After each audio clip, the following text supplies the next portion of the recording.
Welcome everyone. This is Coaching in Session. My name is Michael Rearden and I will be your mindset coach today. And today we're going to be talking about the mindset for healing. Now not recently, probably a couple months ago now, I had to go to the dentist. And the dentist, my least favorite doctor. But you have to go. I don't mind going for cleanings, routine checkups, things along those lines. Things are typically good. Well, I guess things weren't good this time. And I had to go for a whole procedure. And it's so funny because my whole face was all blown up. It was all swollen. I had to put ice on it. And I had to take ibuprofen. And it was ridiculous. But it was interesting because 1 week post-surgery, I went back and the doctor was like, "What are you, Wolverine or something? You're healing so quick. Typically it takes people a lot longer to heal."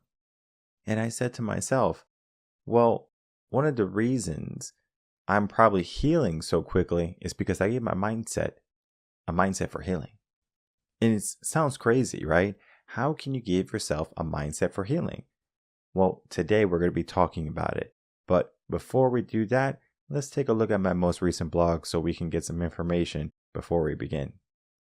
All right, everyone, if you're new to the channel, new to the podcast, make sure to like, comment, and subscribe, and to share the video and our audio to help build a community of individuals who are looking to elevate their mindset. And today we're going to be talking about the mindset for healing. As I just gave that introduction, there is an unwritten rule in the world, and it is that if your mindset can lead toward healing, positivity, the good stuff, right? The optimism, that is going to lead to a life that is going to be more abundant. Now, this is not to say that if you just live life and everything is good and you're oh, I'm happy and things are going good, it doesn't mean your life is going to be magically better. You have to do something in order for this to happen. You have to have action. But then the mindset that you give yourself, I guess you can call it the fuel for the vehicle. Because when we look at a trauma that happens in our life, a bad moment, we get to choose what we do with it. Sometimes people stay stuck, they stay still, they stay exactly where they are. And then sometimes people say, no, I'm not staying here. I don't care what it is. But even if that, we can give ourselves hope. Now, hope is going to be a great thing to have, but it's actually something that has no power. There is power in hope, but when it comes to mindset and actionable steps, reality is reality. And I want hope to have power, and I want people to be hopeful for a better tomorrow. But if I could be realistic with you for a minute, if you wanted to give yourself a mindset for healing, a mindset for growth, a mindset for better, there's always the chance that it's not going to happen. Think of it as if you play a sports game. You have the opportunity to win. You could be the number 1 seed in your division, and you can still lose. It does not matter about your placement.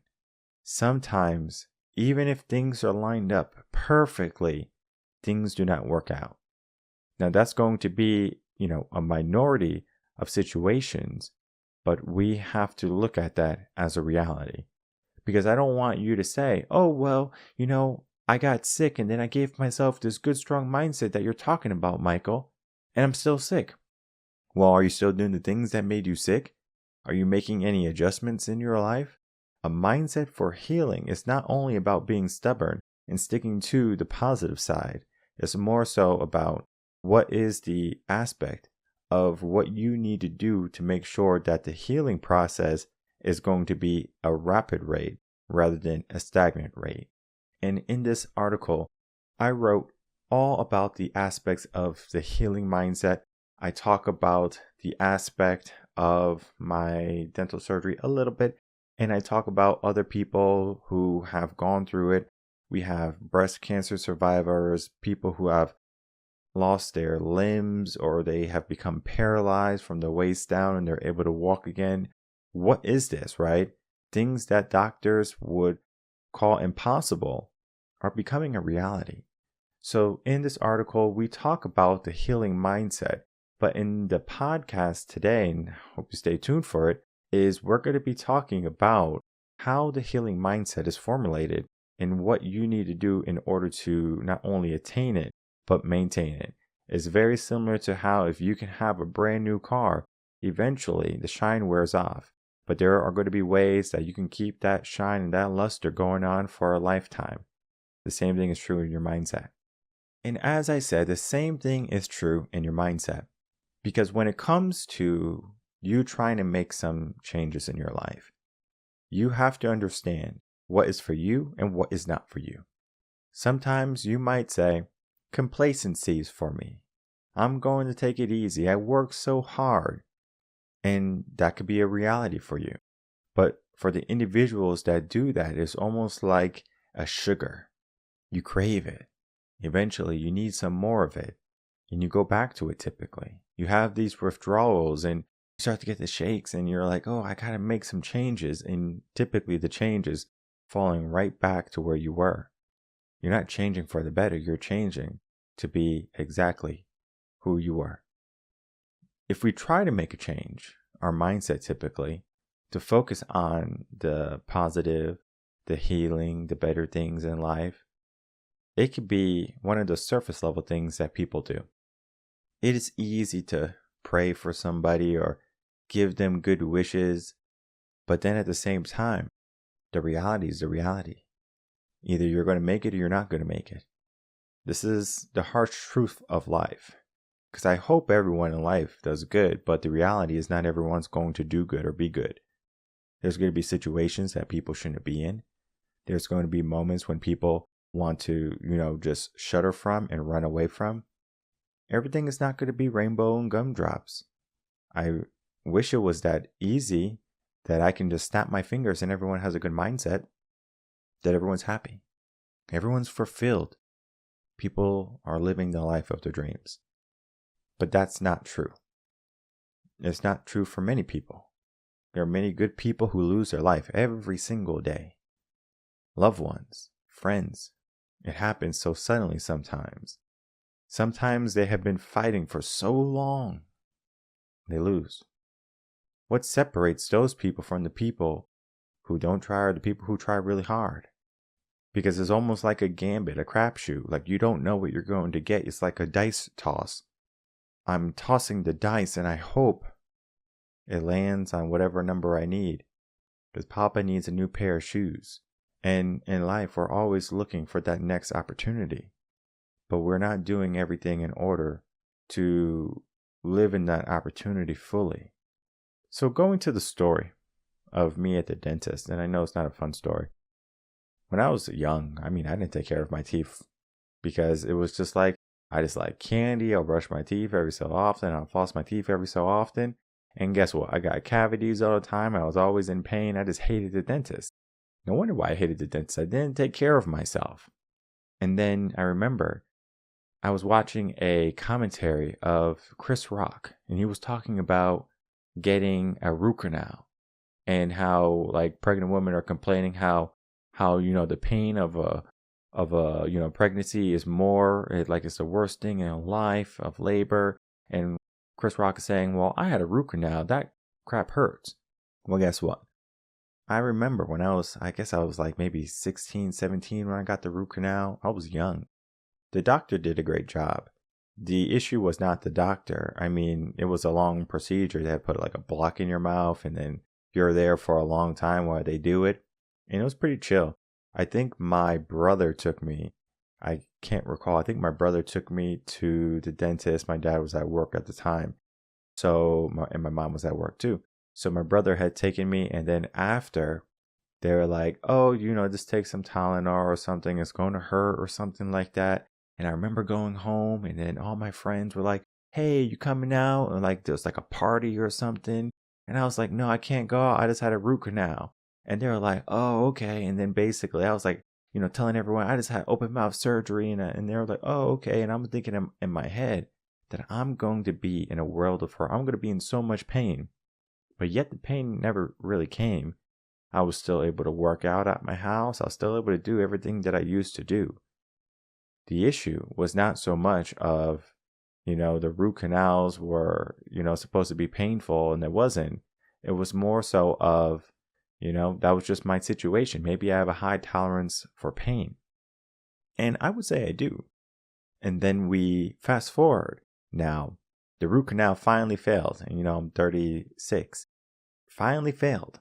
And all of a sudden, I'm thinking in my head, like something that was so good, before and everything was good. Now there's a problem.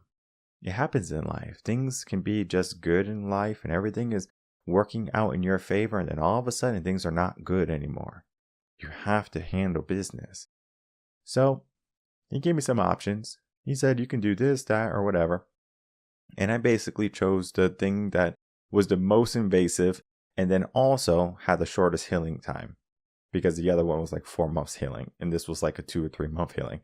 It might sound like not a big deal 1 month, but heck, 1 month of, healing and being good, a world of difference. Because you have to understand, I need to speak. I need to talk. Not saying that I need to, tell people like I got to talk to you. It's just, we have a podcast. We have clients that I have to speak with, things along those lines. I can't be out of commission too long. I'm a busy man. I'm going to stay a busy man. So after the surgery, and I typically don't listen to doctors when they have to do a surgery. So for example, if I'm getting wisdom teeth taken out, I don't need to know everything you're going to do. Just do the job. All right. Just do your job. Get it done with. It doesn't matter. I know it needs to be done. Get it done. I take my car to the mechanic and the mechanic says, hey, you need new axles. I'm not going to say, why do I need new axles and blah, blah, blah. And I start yelling at the mechanic. If I know I need new axles and I'm hearing the car turn and the car can't really turn well, and there's problems with the car, I know there's something wrong with it. So if the car needs new axles, okay, get it done. I don't want this problem. Let's fix it. But some people, they want to know every little nitty gritty detail. And I say, no, I don't need to know. Only thing I need to know is that the surgery was done. It was done to your best of your capabilities. And now is my job in order to get better and to heal. So after the surgery, the doctor was like, oh, you have to take these meds. And he gave me a couple. He gave me the antibiotic. He gave me the ibuprofen. And then he also gave me like a heavy opiate.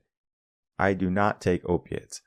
Even when I got my wisdom teeth taken out, which I think was worse than this one because you have like your whole mouth was kind of, hurting or whatever. That situation was worse than, this apiotomy or whatever surgery. I don't even know how to say it properly. But it is a surgery where they have to do like the roots of the root canal or something. So they can either do a root canal again, or they can do the surgery to, go fix the roots or whatever from the root canal. Well, either way, I decided to do the surgery. After the surgery, everything went good. And then he goes, take the meds because you're going to be in a lot of pain. And I was thinking in my head, okay, sure. I know to take some Tylenol or whatever. And so, I go to the H-E-B, which is the best grocery store in the world. If you live in Texas, you go to H-E-B. Okay, I know they have Randall's and all these. You go to H-E-B when you're in Texas. It's just a different experience. All right, we're not sponsored by H-E-B, but I am going to send this to them. I'm going to send this clip right here to H-E-B, and if they want to sponsor the podcast, hey, we'll make sure that happens, and we'll have a little H-E-B billboard in the back, and we'll make sure it lights up neon style, and people will know. H-E-B is like Buc-ee's. You want to go to it.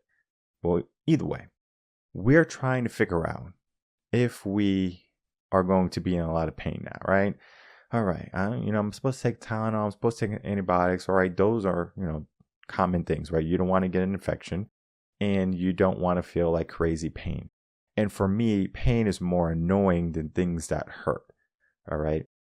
The only time I think I was in the most pain is when I got eye surgery.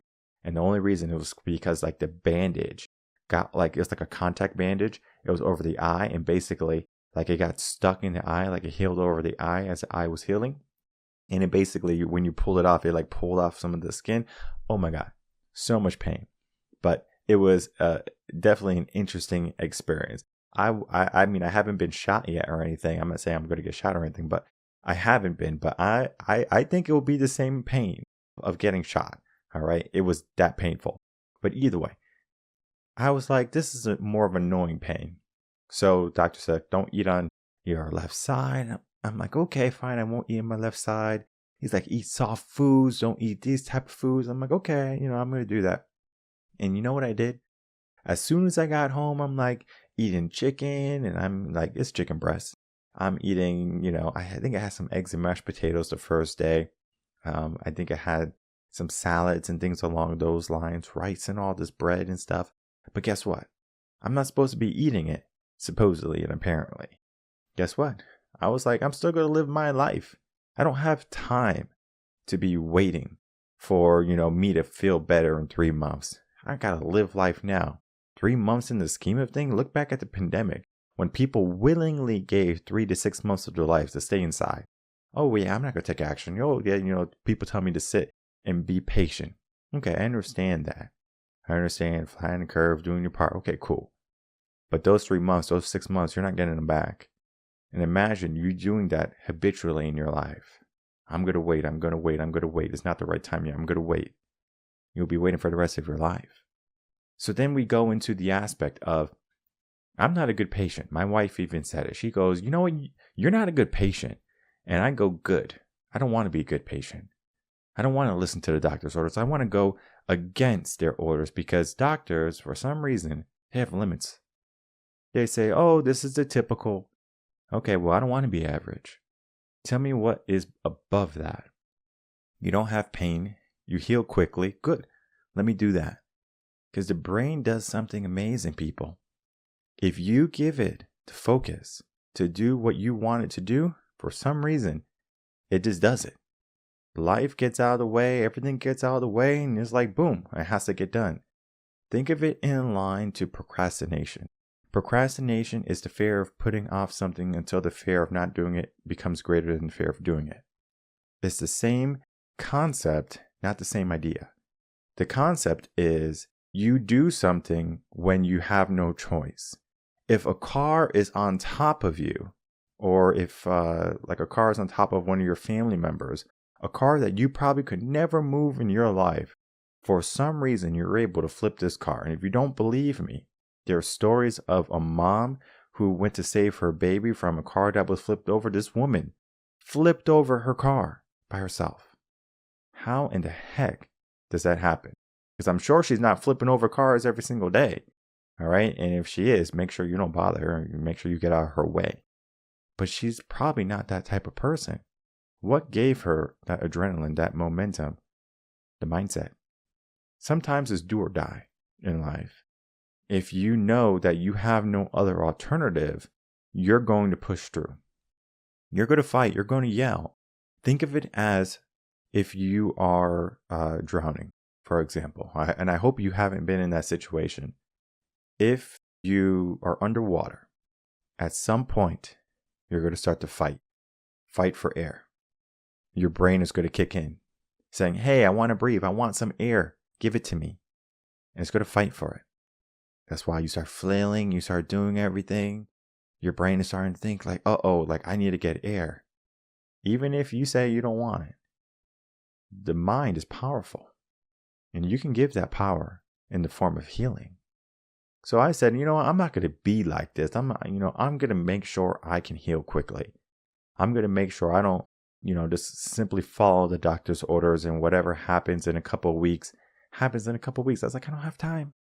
So a week later when I did the post checkup, because you have to go a week later after the surgery, the dental assistant saw me first and then the doctor saw me.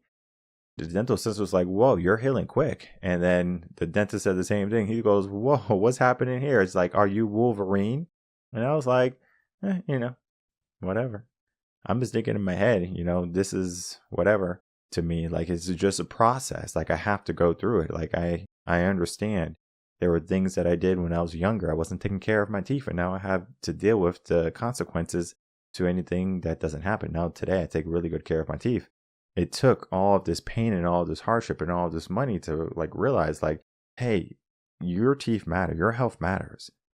The doctor even went on to say, it's like, this surgery is supposed to hurt a lot. Like, you didn't even take the Tylenol, codeine stuff, like the opiates and stuff. I'm like, no, I'm not taking that. I told him, He goes, that's interesting. He's like, you must have a high tolerance for pain. And I'm just thinking in my head, like, it was more annoying than anything. And on a scale of 1 to 10, he asked me, he was like, how painful was it? I was like, maybe a 4 or 5. And then he's like, yeah, you just have a high tolerance for pain. Most people are saying 10. And they're calling the office, asking them, when is this pain going to go away? And for me, it's kind of like, I'm just going through the moments, going through the movements. I'm like, okay, this is reality right now. But it wasn't going to be my continual future. I knew that.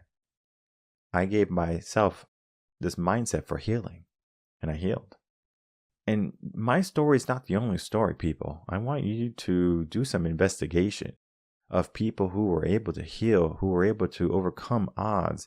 When doctors say you have only 3 to 6 months to live and people live for 5 to 10 years after that, what is going on? Were the doctors wrong, or were the people just so stubborn that they did not accept death? They chose to get better. They chose to sustain themselves. And that is where we are. We can choose to fall into whatever someone tells us, or we can choose to step into our own reality. And sometimes when we are faced with a reality that is not so pleasant and not so great and abundant, we start to feel bad about what's going on in our life. So we have a pity party. We become more pessimistic. And that right there slows down our healing process, and the brain begins to die. So in closing, this article, this blog right here, Mindset for Healing, is going to be a great read for anyone who's looking to understand how powerful the mind can be. Because at the end of the day, we get to choose what is going to be our reality. We can live in abundance, or we can live in mediocrity. All right. And I want people to choose the abundance one because it's going to bring more fulfillment in their life. But it doesn't come easily. There is a cost to it. And the cost is going to be investing in yourself and making sure you have the mindset that can facilitate everything that's going to come your way. Because not everything that comes your way is going to be great. Some things are going to be good. Some things are going to be terrible. And the things that are terrible, we need to learn how to have that mindset to overcome them, to heal from them, recover from them, and then to propel from them. We can look at all of the stories of people who have been in car accidents and have lost their ability to walk and they're able to walk again. People who shouldn't be alive after an accident, whether it be with fire or water or whatever. It's almost like a miracle happened. But that miracle could be you too. Maybe it was the aspect of hope that I was saying. The hope that we give every ounce of ourselves. Because even when you have a choice to fight for your life, to yell and to scream, to shout and to claw at life, you don't have to. You can sit there quietly and do nothing. Some people, they just sit there and get beat up every single day. Some people just get kicked and spit on and food thrown at them. They live this life and they don't understand that they can make some changes. You don't have to do this, people. You can start to live in more abundance. If you are in a bad, dark place right now, you can grow and you can heal from it. No one says that you have to suffer for your whole entire life. There's going to be moments, yes, when you will suffer. It's inevitable. Whether it be grief or just personal suffering. Growth hurts. Growth can hurt. Think of growing pains when you're like younger. Okay? When you're a baby and you're teething, it hurts. Okay? But guess what? You overcome it. And now we're afraid to get stung by a bee, or we're afraid to scratch our knee, so we play it safe. But safe is not going to get you anywhere. Tiptoeing in life is not going to get you anywhere. Waiting is not going to get you anywhere. So why not live life on your terms? Why not give yourself a mindset that's going to give you a superpower? Whether it be healing, taking action, whatever it be, you get to choose. But you have to have several proponents in place for it to be effective. Because anyone can give themselves a happy moment, a happy day, a positive thought, and say, well, my mindset is powerful, my mindset is good, my mindset is strong. But the reality is your mindset is still weak and fragile. Because the moment something bad happens in your life, what do? Do you run away? Do you cower? Do you not take action? Do you base your life again on hope and luck? instead of yourself, your body knows what it's capable of doing. The mind can get in the way. The body is an amazing thing. We cut our arm or our finger or something, we don't have to think about it. All right, I'm going to think about my finger healing. I'm going to give my, my healing power to my finger, and my finger's going to heal. It doesn't do that. The body heals automatically. The body knows how to heal. The mind just gets in the way. The same thing is true with challenging yourself, your limits. If you're on the treadmill, if you're just, walking and doing things, your brain is telling you to stop. The brain gets in the way. The mindset gets in the way. And the secret is, if you can learn how to not allow your mindset to get in the way every single moment and for everything in your life, things are going to start to move more quicker. You start to heal better. You start to take more action. You start to, live like no one else is living. Because most people only know how to react. They react to something bad happening into their life. But yet everyone knows that reacting is slower than taking action. Because I can take action to, try to hurt somebody and try to punch them in the face. My action is quicker to their response of reacting, because that's what it is. So I want you to give yourself the rapid response. All right. Think of it as a quick clot, those things where you can put it over a cut or a wound or whatever, and it stops the bleeding. It's a quick clot. Quickly, it happens quickly. Our mindset can get into that same thing. Something bad happens in your life. Okay, good. All right, let's figure out what we do next. Not something bad happened in my life. Oh man, I'm going to go home and I'm going to go drink, and I'm going to go sit on the sofa, and I'm going to eat some ice cream, and I'm going to watch some Netflix and some movies and some friends, because, it's always nice to have some friends. But guess what? When you do that, you're not giving yourself the aspect of taking action, and your mind is also learning, I don't have to take action when things go wrong. So it's not going to give you the fuel. It's not going to give you the momentum. It's not going to give you what it needs. I'm here to give you exactly what you need. That if you are healing, that if you're living, that if you're trying to get to a different place or a different situation, your mindset is going to be a key player in how it is done, how quick it is done. I'm not saying things happen overnight. Things take time. Empires take time to build, and even sometimes take time to fall apart. They say, I'm just going to use this quote really quick because I think it's relevant, is that people don't fall out of love. They stop investing in it. An empire is not destroyed. It's just not being built up. We can look at what's happening here in America. The decline, it's not so much of America and the world and everything is going in, it's that we're not investing in ourselves anymore. We will easily outsource things to, a different country because it's easier, it's cheaper. And I'm not saying if you're a business person, you should, find a top dollar secretary or VA or editor and say, well, I'm going to pay top dollar because you're in this country. I mean, I understand people are going to outsource things to save money and make a profit. We are businessmen and women, but we have to understand that one of the reasons that people are falling out of this mindset is because everything has become outsourced, but yet we cannot outsource ourselves. We have to take responsibility for ourselves, and that means we have to take action. So I encourage everyone to check the links in the description box below. Check out this blog, Mindset for Healing. And if you are in the market for a mindset coach, learn more about what we do at reverendconcepts.com and inquire about a free consultation. And we'll be more than happy to help you on that way to a better, stronger mindset. Whether it be healing or anything else, we have you covered. My name is Michael Rearden. I'm a mindset coach. If you have any questions, email me coachinginsession@gmail.com. And I'll see everyone on the next episode of Coaching in Session. Until then, everyone take care.